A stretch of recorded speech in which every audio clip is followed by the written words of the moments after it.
దేవుని నామానికి మహిమ కలుగును గాక. చేరి వచ్చిన మీ అందరికీ నా హృదయపూర్వకమైన వందనాలు, శుభాలు తెలియజేస్తా ఉన్నాం. అందరు బాగున్నారా? ఓకే. దేవుడు ఈ రాత్రి మనతో ఇప్పటి వరకు మాట్లాడుతూ వచ్చారు. చాలా కొద్ది నిమిషాలే నేను వాక్యాన్ని బోధిస్తాను. ఈ కొద్ది నిమిషాలు మనకు వినబడుతున్న ప్రతి మాట మన ఆత్మను బలపరచబోతా ఉన్నది.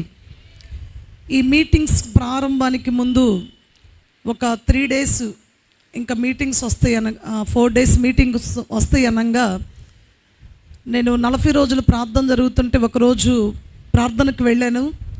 ప్రార్థనలో కూర్చొని ప్రార్థన చేస్తున్నప్పుడు దేవుడు నాతో చెప్పాడు, వాతావరణం విషయంలో నేను ప్రమాణం చేస్తున్నాను అని.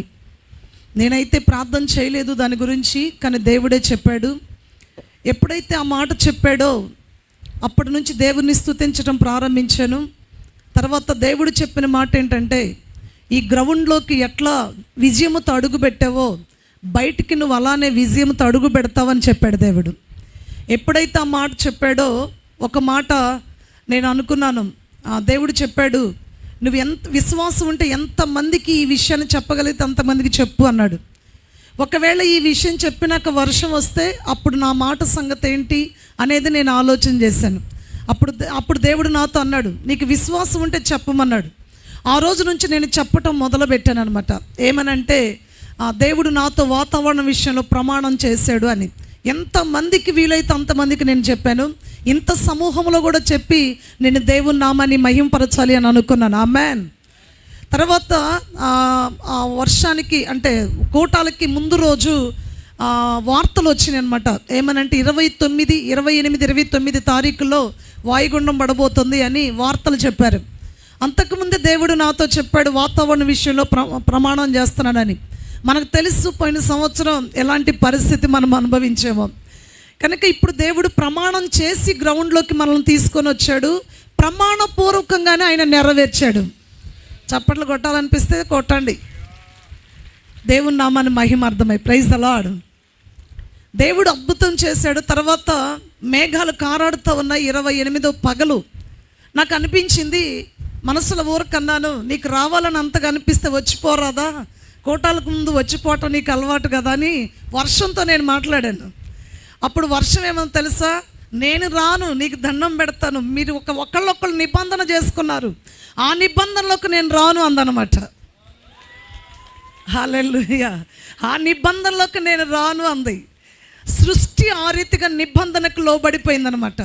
ఆ రోజు నుంచి ఈ రోజు వరకు మంచి వాతావరణం ఇచ్చి, రాత్రి కూటంలో ఇది లాస్ట్ కూటం, రేపు పగలు ఐక్య ఆరాధన ఉన్నది. అందరం కలిసి బలారాధన మనం చేయబోతా ఉన్నాం. ఐక్య ఆరాధన జరుగుతుంది. ఈ రాత్రి లాస్ట్ మీటింగ్. ఇప్పటి వరకు ఆయన తన నమ్మకత్వాన్ని, విశ్వసనీయతను మనతో ఉంచి ఆయన జరిగించాడు. మరి దీనికి 2 చేతులు పైకెత్తి చప్పట్లు కొడదామా? హల్లెలూయా చెప్దామా? ఇంకా పెద్దగా చెప్పాలి, ఇంకా పెద్దగా చెప్పాలి, ఇంకా పెద్ద. దేవుని నామానికి మహిమకరంగా, సాతాను సిగ్గుపడేటట్లుగా హల్లెలూయా. దేవుని నామానికి మహిమ కలుగును గాక. కొద్ది నిమిషాలు దేవుని వాక్యాన్ని తెలియచేస్తాను. బైబిల్ పరిశుద్ధ గ్రంథంలో నుంచి మార్కు సువార్త 16వ అధ్యాయం. మార్కు సువార్త 16వ అధ్యాయము 15, 16 వచనాలు చదువుదాం.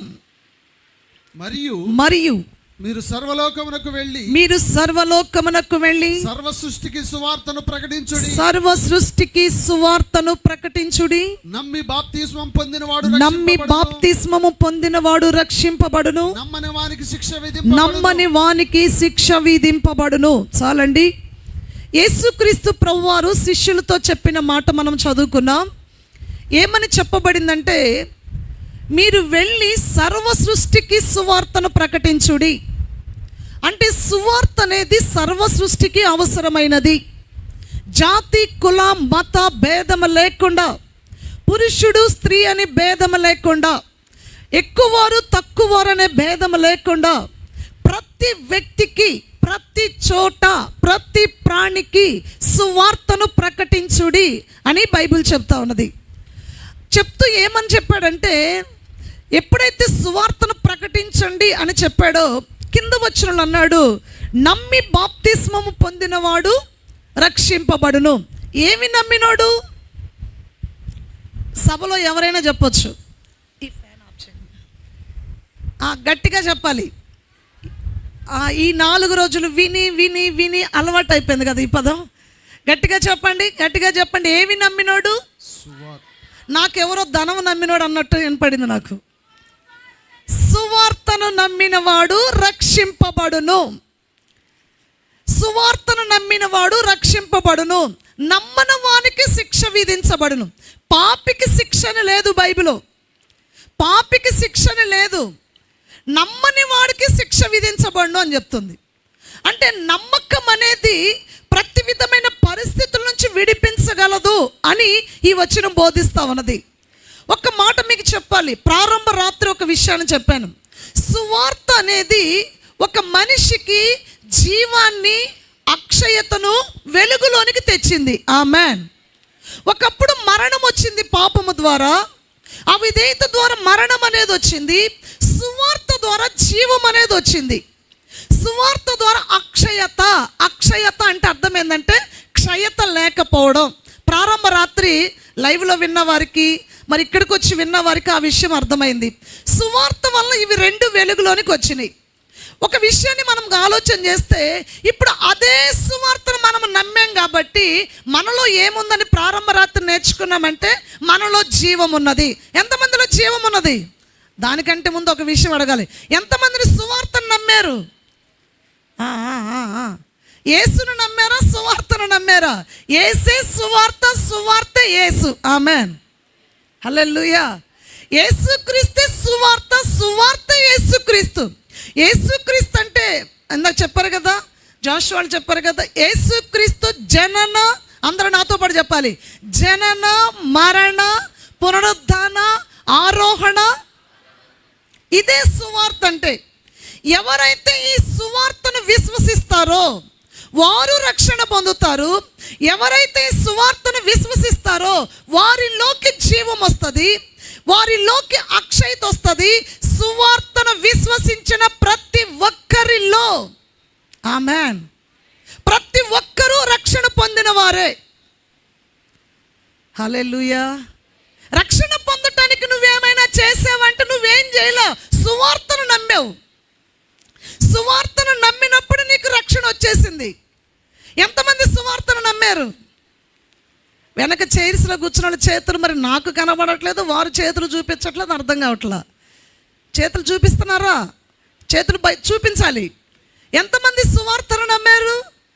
ఇప్పుడు నేను చెప్తున్నా, మేము సువార్తను నమ్మేము అన్న ప్రతి ఒక్కరూ రక్షణ పొందిన వారే. చిన్న గొంతులే ఉన్నాయా మీకు? చిన్న గొంతులే ఉన్నాయా? ఇంకా పెద్దగా చెప్పండి. సువార్తను నమ్మిన ప్రతి ఒక్కరూ రక్షణ పొందిన వారే. హల్లెలూయా. ఎవరికి వారు చెప్పుకోవాలి, నేను రక్షణ పొందిన వ్యక్తిని. ఈ సువార్త అనేది దేవుని వాక్యము మీకు బోధిస్తామన్నది. యేసుక్రీస్తు యొక్క జననం బోధిస్తుంది, యేసుక్రీస్తు యొక్క మరణం బోధిస్తుంది, యేసుక్రీస్తు యొక్క పునరుద్ధానము బోధిస్తుంది. అదే సువార్త అనేది. సువార్త అనేది అదే. దానినే మనం నమ్మాం, దాని ద్వారా రక్షణ కలిగింది. హల్లెలూయా. నమ్ము ప్రతి వానికి రక్షణ కలుగు చేయుటకు అది దేవుని శక్తి. రక్షణ పొందటానికి ఉపవాసాలు ఉంటే రక్షణ పొందలేదు, ఏదో దాన ధర్మాలు చేస్తే రక్షణ పొందలేదు, పుణ్యకార్యాలు చేస్తే రక్షణ పొందలేదు. కానీ సువార్తను విశ్వసించుట ద్వారా మనము రక్షణ పొందాం. ఇప్పుడు ప్రక్కనోళ్ళతో చెప్పండి, మీరు రక్షణ పొందారు అని చెప్పాలి. చెప్పాలి, ప్రక్కనోళ్ళతో చెప్పాలి. ఆకలి అవుతుందా? చాలా కొద్ది నిమిషాల్లో ముగిస్తాను నేను. రక్షణ పొందారు. సువార్తను నమ్మినప్పుడు రక్షణ పొందారు. వాక్యం ఇప్పుడు డిక్లరేషన్ చేస్తుంది ఏమనంటే మనము రక్షణ పొందిన వారమని. ఇప్పుడు ఇంకో మాట చెప్పాలి. రక్షణలో ఇంతకీ ఏమేమి ఉన్నాయి అంటారు? ఏమున్నాయో? రక్షణ పొందామా, రక్షణ పొందామా, రక్షణ పొందామా? రక్షణలో ఏమున్నాయి? రక్షణ అంతా ఒక ప్యాకేజీ. రక్షణలో స్వస్థత ఉన్నది, ఆమేన్. రక్షణలో ఐశ్వర్యం ఉన్నది, ఆమేన్. రక్షణలో ఆ సమృద్ధి ఉన్నది. ఇవన్నీ కలిపి ఒక ప్యాకేజ్ అన్నమాట. నువ్వు రక్షణ పొందేవంటే స్వస్థత పొందేవని అర్థం. ఇక ప్రత్యేకంగా స్వస్థత పొందేనా లేదని చేయాల్సిన పని లేదు. రక్షణ పొందేవంటే ఏం చేయాలి? నువ్వు స్వస్థతలో ఉన్నావని అర్థం. రక్షణ పొందావంటే ఐశ్వర్యంలో ఉన్నావని అర్థం. ఐశ్వర్యంలో ఉన్న వాళ్ళందరూ ఆమేన్ చెప్పండి. హల్లెలూయా. రక్షణ పొందావంటే విడుదలలో ఉన్నావని అర్థం. ఇంకా చెప్పాలంటే రక్షణ పొందావంటే సాతాను మీద నీకు అధికారం ఇవ్వబడింది అనమాట. హల్లెలూయా. అసలు నేను రక్షణ పొందానన్న పదమే తెలుస్తుంది, కానీ రక్షణలో ఇవన్నీ ముడిపడి నాలోకి వచ్చినాయి అన్న సంగతి చాలామంది గ్రహించలేక, ప్రభువా ఈ పరిస్థితులు మారుతాయా? ఎన్నాళ్ళు ప్రభువా భరించాల్సింది? ఎన్నాళ్ళు భరించాలి? చాలామంది ఇటువంటి ప్రార్థనలు చేస్తూ జీవితాన్ని గడుపుతున్నారు. నేను రక్షణ పొందినప్పుడే నాలో క్యాన్సర్ తగ్గించే సామర్థ్యం, క్యాన్సర్ తగ్గే సామర్థ్యం నాలో ప్రొడ్యూస్ చేయబడుతుంది. హల్లెలూయా. కొంతమందికి తలనొప్పి రాంగల తలలో ఏదో గడ్డలు ఉన్నాయి, ఏదో వచ్చి పడింది అన్నట్టు చూస్తారన్నమాట. నువ్వు రక్షణ పొందినప్పుడు అదొక ప్యాకేజ్. రక్షణ పొందినప్పుడే సమస్తము నీలోకి వచ్చినాయి. బైబిల్ చెప్తుంది. ఇంతకు చెప్పాలి అని అంటే ఈ రక్షణ అనేది సువార్తను విశ్వసించుడు ద్వారా, సువార్త అంటే వాక్యమును విశ్వసించుడు ద్వారా రక్షణ పొందావు. ఆమేన్. ఈ రక్షణలోని ఇవన్నీ ఉన్నాయి. ఇప్పుడు నేను చెప్తున్నా, రక్షణ పొందిన వారికి ఒక మాట చెప్పాలంటే అర్థమయ్యేటట్టు, రక్షణ పొందిన వారిది తిరుగులేని జీవితం. ఓడిపోయిన జీవితమా? తలకాయ ఊపితే చీకట్లో తలకాయ ఊపితే ఎట్ట అర్థమైందండి? నోరుందిగా నోటితో చెప్పండి. రక్షణ పొందిన జీవితం ఓడిపోయిన జీవితమా? ఎందుకు చెవులో సాతాను నీకు చెప్తుంది నువ్వు ఓడిపోయావని? నువ్వు గెలవలేవని ఎందుకు చెప్తుంది? నువ్వు కుటుంబాన్ని కట్టలేవని ఎందుకు చెప్తుంది? నువ్వు చెప్పి ఇప్పుడు సాతానికి ఏమన్నా తెలుసా? నేను రక్షణ పొందినప్పుడే నా భర్తను, నా భార్యను, నా పిల్లలను కట్టగల సామర్థ్యం నాలో ఇమిడి ఉన్నది. హల్లెలూయా. ఆ సామర్థ్యం నాలో ఇమిడి ఉన్నది. రక్షణ పొందినప్పుడే ఆ సామర్థ్యం నాకు వచ్చింది. రక్షణ పొందక ముందు కుటుంబాన్ని కోల్పోయే జీవితం, రక్షణ పొందిన తర్వాత కోల్పోయిన జీవితం కాదు, కట్టుకునే జీవితం. హల్లెలూయా. హల్లెలూయా. ఈ విషయాన్ని ఖచ్చితంగా మనం అంగీకరించాలి. సాతానుడు చెప్తా ఉంటాడు అనమాట. కనుక మనం రక్షణ పొందినప్పుడే ఇవన్నీ మనలోకి వచ్చినాయి. అసలు మిమ్మల్ని అందరిని చూస్తుంటే మీరు అసలు యోధుల్లాగా కనపడుతున్నారు. నాకు ఓడిపోయిన వాళ్ళకి కనపడట్లేదు అసలు. మరి మీకు ఎలా ఉందో నాకు తెలియదు. ఎందుకు యోధుల్లాగా కనపడుతున్నారంటే మీకు రక్షణ ఉన్నది కాబట్టి, రక్షణ పొందినారు కాబట్టి, రక్షణలోని ఇవన్నీ ఉన్నాయి కాబట్టి, ఇవన్నీ కలిగిన వారు కాబట్టి యోధుల్లాగా కనపడుతున్నారు.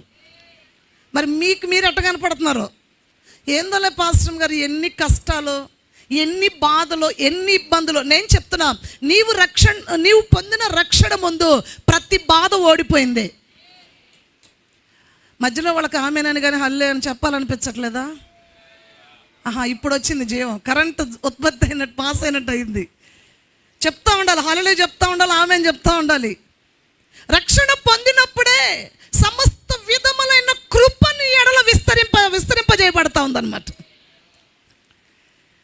మీరు ఇంటికి వెళతా లేకపోతే ఈ గ్రౌండ్లో ఉన్నా మీ గురించి మీరు థింక్ చేయాల్సింది, నేను రక్షణ పొందాను, నేను ఎన్నటికీ ఓడిపోను, నేను ఎన్నటికీ ఓడిపోను అంతే.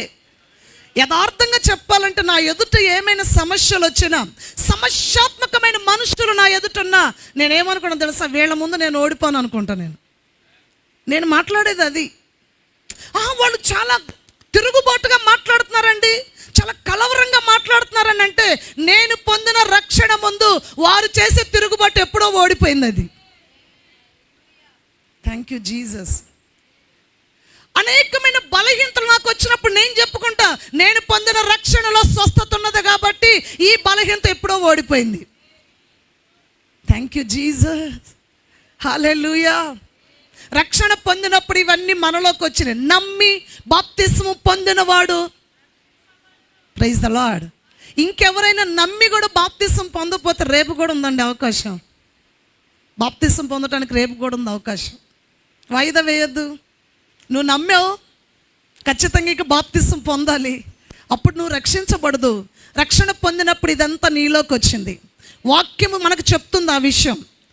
వాక్యం యేసు ప్రభువుని నోటితో ఒప్పుకొని మృతుల్లో నుండి ఆయన లేపినని హృదయమందు విశ్వసించిన ఎడల నీవు రక్షణ పొందుదు అని బైబిల్ చెప్తా ఉంది.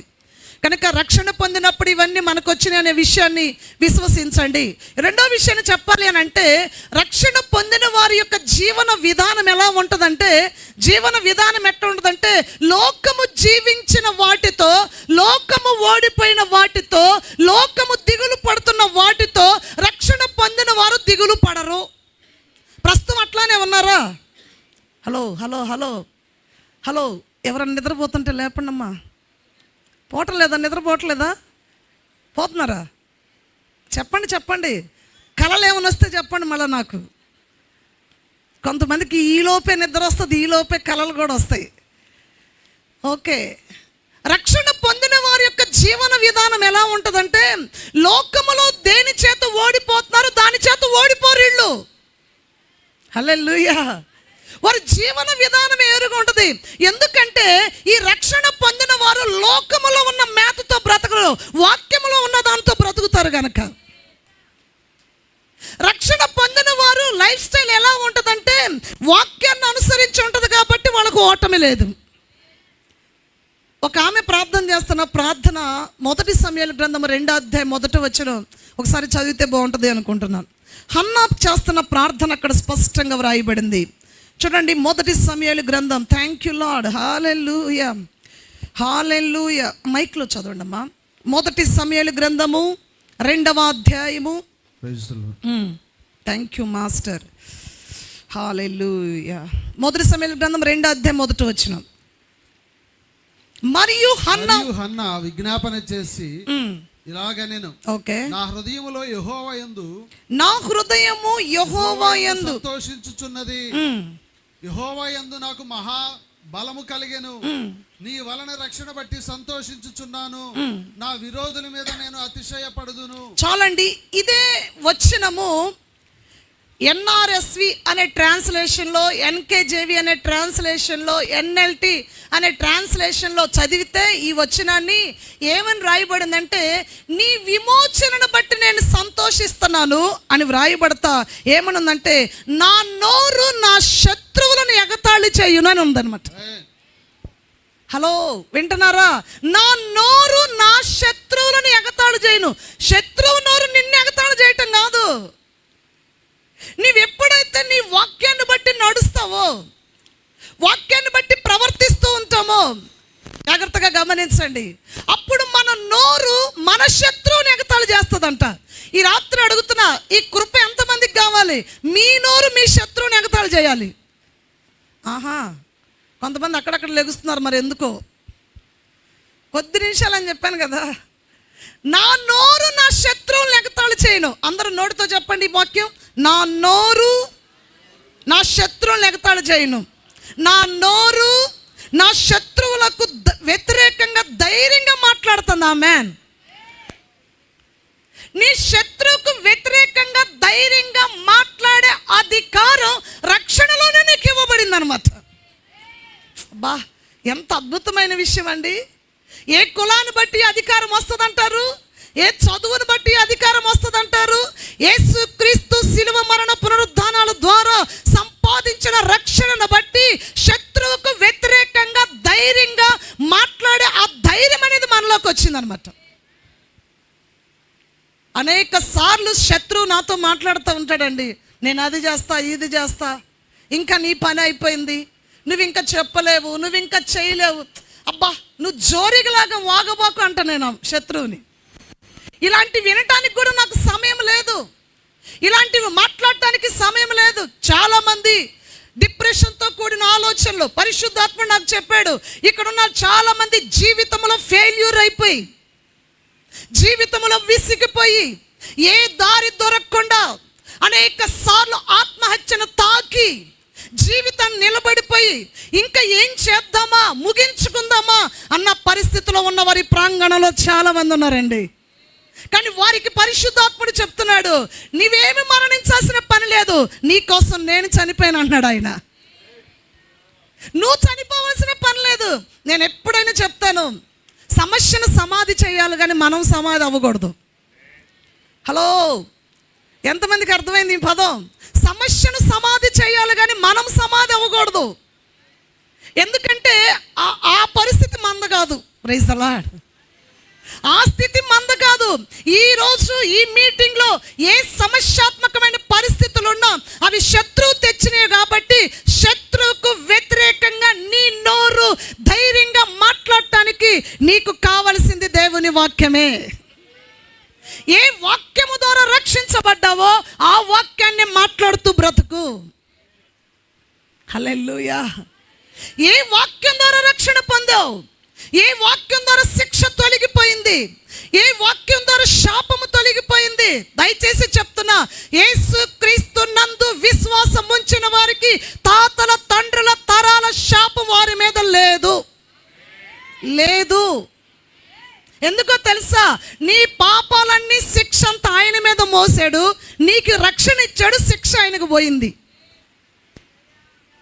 చాలాసార్లు ఒక వచనం చదువుతున్నది నాకు చాలా ఇష్టం. అదేంటంటే సర్వలోక పాపానికి ఆయన శాంతికరమై ఉన్నాడంట. శాంతి చేయటానికి నువ్వేమైనా చేయాల్సిన పని లేదు, ఆయన శాంతి చేశాడంతే.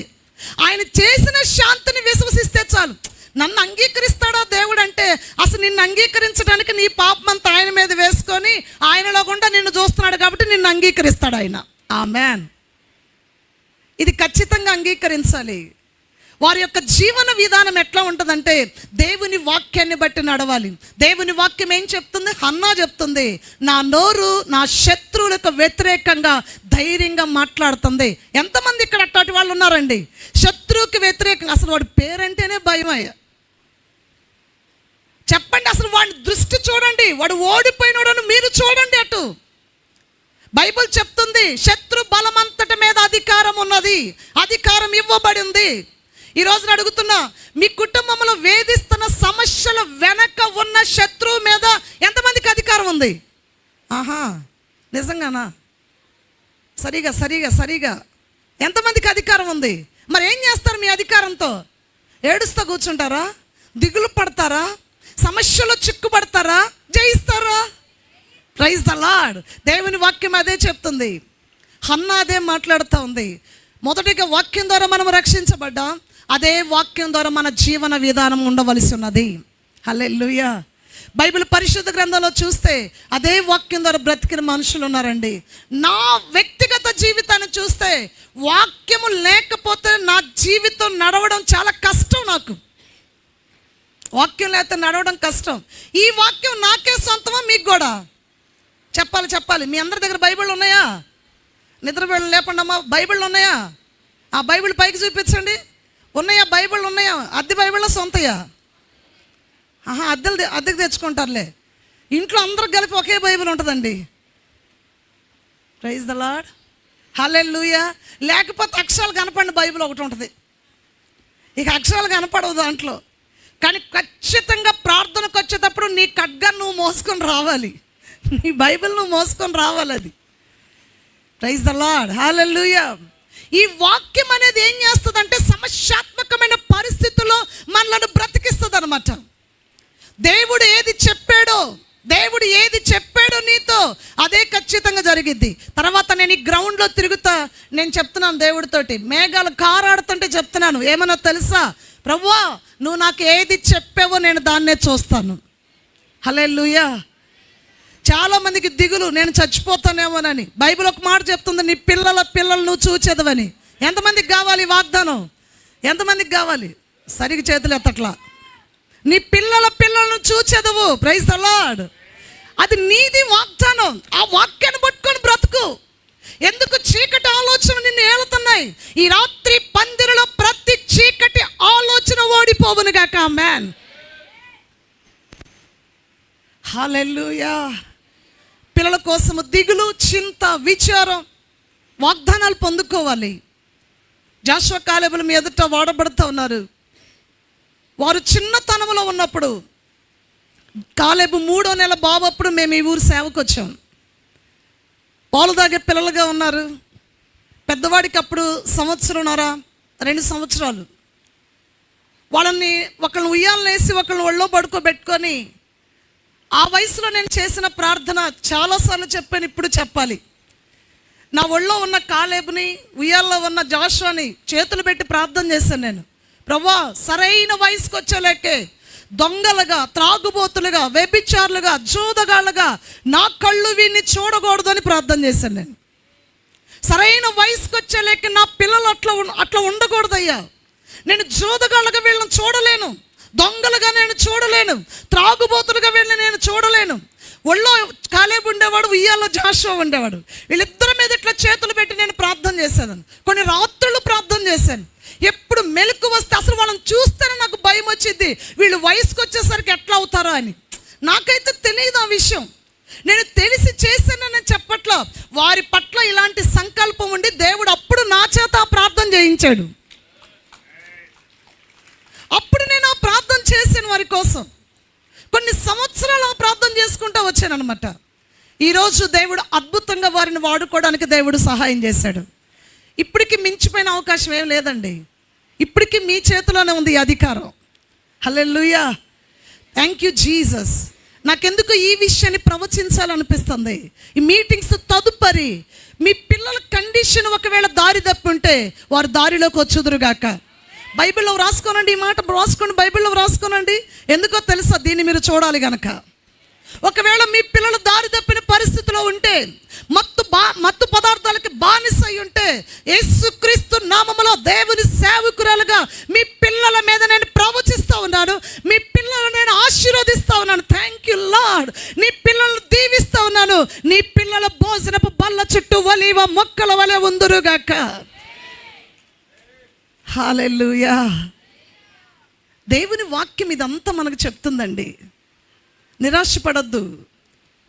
భార్యాభర్తలు దగ్గర కూర్చొని పిల్లల విషయం ఏడ్చిన వారు ఉన్నారు కుటుంబాల్లో.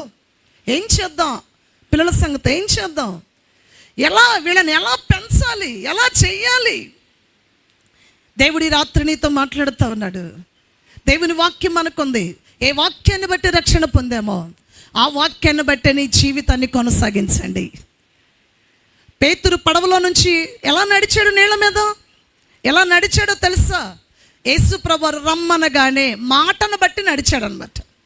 నేను చెప్తున్నాను, మాటను బట్టి ముంచే ఈ లోకములో మునక్కుండా నడుచుదువుగాక. హల్లెలూయా. దేవుని మాటను బట్టి నీళ్లుగా ఉన్న వాటిని ద్రాక్షారసంగా మార్చుకుందురుగాక. ఆమేన్. అదే మాట ఇప్పటికీ మనకు అందుబాటులో ఉంది. ఈ గ్రౌండ్లో నుంచి ఈ మాటతో మనం తిరిగి వెళదాం. ప్రభువా, ఇదే మాట నాకు కావాలయ్యా. నా పిల్లలు భోజన బల్ల చుట్టూ, దయచేసి చెప్తున్నా, ఈ మాట బహు బరువుగా నా హృదయంలో ఉంది. మీ పిల్లలు దారి తప్పిన సంగతి ఇంక నువ్వు దుఃఖపడవు. చెప్పాలి, దుఃఖపడవు. నాతో పాటు పలకండమ్మా. దుఃఖపడరు అంటే అర్థం ఏంటి? అర్థం ఏందండి? వాళ్ళు దారిలోకి వస్తారు అని అర్థం అనమాట. నీ పిల్లల కోసం నువ్వు ఏదైతే దుఃఖిస్తున్నావో ఇంకా అది నీకు దుఃఖం ఉండదు. సరైన పరిస్థితులకు వారు తీసుకొని రాబడతారు. అదే వాక్యం వల్ల రక్షణ పొందాం. రెండవది, అదే వాక్యం వల్ల జీవితాన్ని కట్టుకోనండి. ఇక మూడో విషయం చెప్పాలంటే, అదే వాక్యాన్ని ప్రకటించండి. హల్లెలూయా. ఏ వాక్యం నిన్నెట్ట మార్చిందో, నిన్నెట్ట రక్షించిందో. ఇప్పుడు ఒక విషయం అడుగుతున్నా. ఇక్కడ ఎవరైనా అంతకుముందు, నేను అలా అడుగుతానని ఏమనుకోవద్దండి, అంతకుముందు మేము త్రాగామండి, ఇప్పుడు మార్పు చెందామన్న చేతులు చూడాలి. సిగ్గుపడొద్దండి, సిగ్గుపడదు. అంతకుముందు మేము డ్రింక్ చేసామండి, స్మోక్ చేసామండి, కానీ ఇప్పుడు మేము మారిపోయామన్న వాళ్ళు. Hello hello hello hello, praise the lord. ఉన్నారా? ఉన్నారు. సరే, మిమ్మల్ని మార్చింది ఏంటి? వాక్యం మార్చింది. దేవుని వాక్యం మిమ్మల్ని మార్చింది. నేను అడుగుతున్నాను, మిమ్మల్ని మార్చిన వాక్యము అలాంటి అడిక్షన్కి అలవాటు అయిపోయిన వారిని మార్చదా?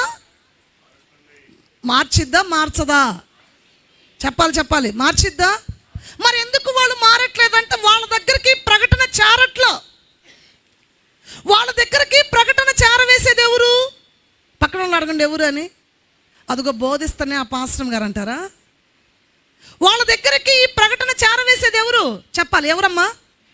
ఎవరు? హల్లెలూయా. ఈ ప్రకటన చేరవేసి నన్ను మార్చిన వాక్యము వారిని ఎందుకు మార్చదు?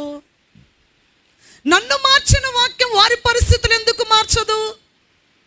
అదే వాక్యమును చేతపట్టుకొని డేవిడ్ లివింగ్స్టన్, అదే వాక్యము చేతపట్టుకొని చార్లెస్ ఫిన్నీ, అదే వాక్యము చేతపట్టుకొని మార్టిన్ లూథర్, అదే వాక్యమును చేతపట్టుకొని బిల్లీ గ్రహాం గారు. Praise the lord.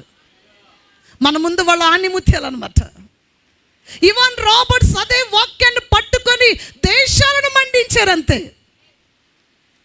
చూడండి, వాళ్ళు దేశాలను మండించిన వాక్యం ఎవరి చేతిలో ఉంది? మరొకసారి మీ బైబిల్ చూపించాలి. ఎవరి చేతిలో ఉంది? ఎవరి చేతిలో ఉంది? ఎవరి చేతిలో ఉంది? ఎవరి చేతిలో ఉంది? ఇవాన్ రాబర్ట్స్ ఇంగ్లాండ్ ఉద్యమాన్ని తీసుకొచ్చిన ఇవాన్ రాబర్ట్స్ చేతిలో ఉన్న బైబిలే. చెప్పాలి నా చేతిలో ఉందని. మరి ఇప్పుడు నువ్వేం చేస్తావు? Praise the lord. నేనేం చేయగలనని అంటారు. ఇదే ఉంది. బిల్లీ గ్రహాం గారు కొన్ని లక్షల మందికి సువార్త చెప్పారు. ఆయన చేతిలో ఉన్న బైబిలే నీ చేతిలో ఉన్నది. అమ్మా విను విను, ఆయన చేతిలో ఉన్న బైబిలే మీ చేతిలో ఉన్నది. దయచేసి చెప్తున్నా, ఎప్పుడైనా ఈ విషయం నువ్వు ఆలోచన చేసావా? నన్ను మార్చింది నా ప్రక్కింటోళ్ళని ఎందుకు మార్చదు? నన్ను మార్చింది నా బిడ్డను ఎందుకు మార్చదు? నన్ను మార్చింది నా వీధిని ఎందుకు మార్చదు? ఇంగ్లాండ్ దేశంలో 100 సంవత్సరాలు సారాయి కొట్లు మూసివేసిన ఉద్యమం ఏ వాక్యము ద్వారా వచ్చిందో ఆ వాక్యం ఇప్పటికీ సజీవంగానే ఉన్నది. ఈ వాక్యం మండించడానికి సిద్ధంగా ఉంది. ప్రకటించడానికి మనం సిద్ధం అవ్వాలి. శిష్యులంట ఈ మాట విని వాక్యం అంతట ప్రకటించారంట. మిగిలిపోయిన దేశాలు ఉన్నాయి. చార్లెస్ ఫిన్నీ ఇప్పుడు లేడు, డేవిడ్ లివింగ్స్టన్ ఇప్పుడు లేడు. వాళ్ళ స్థానంలో నీవు నేనున్నాం. అందరూ చెప్పండి, నీవు నేనున్నావని. హలో, నీవు నేనున్నాం. ఏం చేయడానికి ఉన్నావు?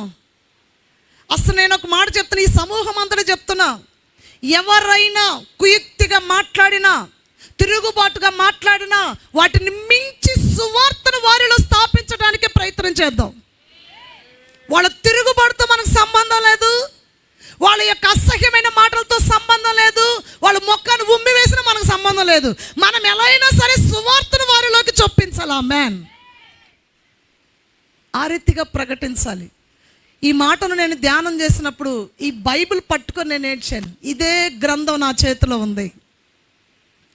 ఇదే గ్రంథం సమూహాలు మార్చిన గ్రంథం, వీధులను అగ్నితో నింపిన గ్రంథం, దేశాలు దేశాలు దేవుని కొరకు ఉద్యమం కొరకు ఆకలితో మండిన పరిస్థితులు ఆ రగిలించిన గ్రంథం నా చేతిలో ఉందయ్యా. నేను దీన్ని విడిచిపెట్టను. ఆ దినాల్లో వచ్చిన ఉద్యమాన్ని ఈ దినాల్లో నేను చూడాలనుకుంటున్నాను. ఆమేన్. Thank you Jesus. ఏ వాక్యము ద్వారా మనం ఏ సువార్త ద్వారా రక్షణ పొందామో అదే వాక్యాన్ని బట్టి మన జీవన విధానం ఉండాలి. మూడోది, అదే వాక్యాన్ని మనము ప్రకటించాలి. నిన్ను మార్చింది నీ స్నేహితుడు మార్చదా? వాడు వినలేని అంటావేంటి? నీలో ఎలా ఒకప్పుడు, ఈ మాట అంటున్నానేమో, నీలో ఎలా ఒకప్పుడు మూర్ఖత్వం ఉందో మీ స్నేహితుల్లో కూడా అదే మూర్ఖత్వం ఉంది. మరి నీ మూర్ఖత్వాన్ని మార్చిన వాక్యం నీ స్నేహితుడు మూర్ఖత్వాన్ని మార్చదా? తలకాయ ఇప్పుడమ్మా. నీ స్నేహితుడు మూర్ఖత్వం మార్చింది కదా, మరి నువ్వెందుకు వారు మారనంటావేంటి?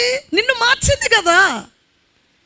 ఇంకెప్పుడు ఆ మాట చెప్పొద్దు. నన్ను మార్చింది కాబట్టి నా వీధిలో వాళ్ళని మార్చగలదు, నన్ను మార్చింది కాబట్టి నా బంధువులు మార్చగలదు, నన్ను మార్చింది కాబట్టి మా యొక్క స్నేహితులు మార్చగలదు.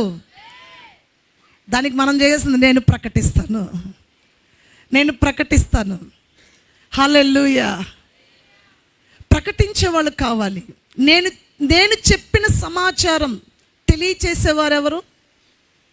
సమాచారం ఎవరు సమాచారం తెలియచెప్తున్నారు? సువార్త కొరకు నడిచిన పాదములు సుందరములైనవి. ఒక మాట చెప్పాలి అని అంటే, ఈ గురిజపల్లి గ్రామంలో మేము వచ్చినప్పుడు చాలా భయంకరమైన పరిస్థితులు ఉండేవి. పేదరికం ఉండేదన్నమాట. చాలామందికి ఆ విషయం తెలుసు.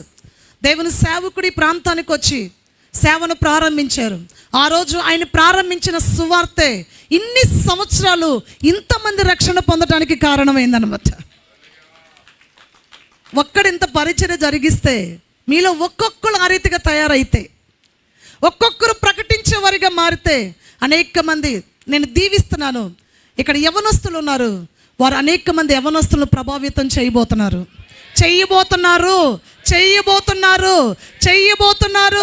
Receive in the name of Jesus. యవనస్తుల తరాన్ని ప్రభావితం చేయడానికి మీ నోటిని దేవుడు అభిషేకించును గాక. ఆమేన్, హల్లెలూయా. యవనస్తుల మధ్య దేవుడు నిన్ను వాడుకోబోతున్నాడు. ఎలా నువ్వు ఆ తరాన్ని ప్రభావితం చేస్తావో తెలియదు. మరొకసారి చెప్తున్నా, ఏ హాస్టల్ ఉంటే ఆ హాస్టల్ మండించబోతున్నా, ఏ కాలేజీలు ఉంటే ఆ కాలేజీ చెప్పాలి ఆమెనని, ఏ కాలేజీలు ఉంటే ఆ కాలేజీని మండించబోతున్నా. ఆమేన్, హల్లెలూయా, హల్లెలూయా. సువార్తను ప్రకటించినప్పుడు జరిగే మార్పులవే. అదే సువార్తను పట్టుకొని భక్తులు పనిచేశారండి. ఇంకా ఆ గ్రంథం ఇంకా సజీవంగానే ఉంది. ఆ గ్రంథం ఇంకా సజీవంగా ఉంది. అది నీ చేతిలో ఉన్నది. దాని కొరకు పని చేయడానికి రాత్రి తీర్మానం చేసుకుందాం. ఏ సువార్త ద్వారా రక్షణ పొందామో అదే సువార్త ద్వారా మన జీవన విధానం, అదే సువార్తను ప్రకటించడానికి మరొక్కసారి యేసయ్యకి మనము సమర్పించుకోవలసినది. సంవత్సరాలు దాటిపోతూ ఉన్నాయి. ఇంకా సేవకు నువ్వు సిద్ధపడి కూడా వెనక్కి వెళ్ళిపోయావు. హలో, ఈ సమూహంలో ఉన్నారు, సేవకు సిద్ధపడి మనుషులు రక్షిస్తానని నిర్ణయం చేసుకొని వెనక్కి వెళ్ళిపోయిన ఉన్నారు. ఈ లోకంలో మనకు బిజినెస్ అంటే ఏమైనా ఉందంటే ఆత్మల సంపాదనే. బిజినెస్ ఏమైనా ఉందంటే ఇంకంతకు మించి ఏ బిజినెస్ కూడా ప్రయోజనకరమైనది కాదు. ఆత్మల సంపాదన అంటే ప్రయోజనకరమైనది కాదు అంటే అర్థం ఏంటంటే, ఆత్మల సంపాదన అనే బిజినెస్ ముందు ఏ బిజినెస్ కూడా సాటి కాదు, దాన్ని అడ్డం పెట్టొద్దు.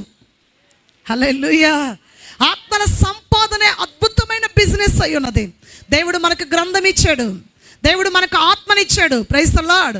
నయమాన్ లాంటి వాళ్ళని ప్రభావితం చేయగలిగిన ఆత్మనిచ్చాడు. ఆమేన్, హల్లెలూయా. సారపత వెధవరాల యొక్క అవసరతను తీర్చగలిగిన ఆత్మను మనకి ఇచ్చాడు. ఆమేన్. కుంటివాడిని బాగు చేయగలిగిన ఆత్మను మనకి ఇచ్చాడు. దేవాలయపు ద్వారం వద్ద కూర్చుండబెట్టడం కాదు మన పని, వాడిని ఎట్లయినా దేవాలయంలోకి తీసుకొని రావడం. హల్లెలూయా. ఎంతమంది సిద్ధంగా ఉన్నారండి అవి చేయడానికి? ఈ సమూహాన్ని అడుగుతున్నాడు. యథార్థంగా చెప్పాలంటే, ప్రభువా రాసుకోవడానికి పెద్ద నోట్స్ లేదేందయ్యా వాక్యానికంటే, నువ్వు నిలబడు నేను మాట్లాడతాను అన్నాడు. నాకు చెప్పనిపించింది అది దేవుడు. నువ్వు నిలబడు నేను మాట్లాడతాను అన్నాడు. నేను ముగించిపోతా ఉన్నాను. సువార్త ప్రకటన చేయడానికి ఒక్కరికన్నా సువార్త చెప్పావా? నీ ద్వారా ఒక్క వ్యక్తినన్నా రక్షణలోకి నడిపించావా? నశించిపోతున్నారు ఎంతోమంది ఉన్నారండి, ఎంతోమంది ఉన్నారు. నిన్ను మార్చింది వాళ్ళని మార్చదా? నిన్ను మార్చింది వాళ్ళని మార్చదా? ఒక మెడిసిన్ అయితే ఒకళ్ళకి గిట్టిద్ది, ఒకళ్ళకి గిట్టదండి. మెడిసిన్ ఒకళ్ళకి గిట్టిద్ది, ఒకళ్ళకి గిట్టదు. మెడిసిన్ అయితే అది సువార్తట్టుగా అదే, నాకు గిట్టింది కానీ వాళ్ళకి గిట్టదు అంటానికి లేదు. సర్వలోకమునకు వెళ్ళి సర్వ సృష్టికి సువార్తను ప్రకటించుడి. హల్లెలూయా. ఇక్కడున్న వ్యక్తులు నేను అడుగుతున్నానా, నీ ఎదుటిన్న కొలీగ్కి ఎప్పుడైనా సువార్త చెప్పావా? హలో, చెప్పారండి? చెప్పారా? ఎందుకు సిగ్గుపడుతున్నావు? నిన్ను మార్చింది వాళ్ళని మార్చదా? నిన్ను రక్షించింది వాళ్ళని రక్షించదా? దేవుని కొరకు ఒక సైనికుల వలె పని చేయుదురుగాక, ఒక దండు వలె పని చేయుదురుగాక. ఆమేన్. నాకైతే అనిపిస్తుంది మండించబడి ఇక్కడి నుంచి మీరు వెళుతున్నారు అని. ఎందుకో తెలుసా? మండించడానికి. హల్లెలూయా. సిద్ధపడు, అనేక మందిని సిద్ధపరచు. దేవుడు ఇస్తున్న మనకు ఆజ్ఞది. నన్ను మార్చింది అనేక మందిని మార్చగలదు. కనుక ఈరోజు దేవుడు నీతో మాట్లాడుతూ ఉన్నారు. ఒకవేళ నీకు ఇంకా వాక్యం నేర్చుకోవాలంటే సుజ్ఞాన్ బైబిల్ ట్రైనింగ్ కాలేజ్ ఉన్నది. చక్కగా మీకు నేర్పిస్తుంది ఆత్మలు ఎట్లా సంపాదించాలో, మనుషులను ఎట్లా సంపాదిస్తాలో నేర్పిస్తుంది. నువ్వు ఆ ట్రైనింగ్ కాలేజీలో జాయిన్ అవ్వు, దేవుని వాక్యం నేర్చుకో, దేవుని వాక్యాన్ని పంచు, వీధులను మండించు. ఇంకా గట్టిగా హల్లెలూయా చెప్దామా? హల్లెలూయా. దేవుడు ఆ రీతిగా మనల్ని అందరినీ వాడుకొనును గాక, అటువంటి భారంతో నింపును గాక, అనేక మంది నీ మాటల కొరకు ఎదురు చూచుదురు గాక, అనేక మంది గాయాలను కట్టుదు గాక. అటువంటి కృప ఈ రాత్రి మనందరికీ దేవుడు అనుగ్రహించును గాక. ఆమేన్, ఆమేన్. గాడ్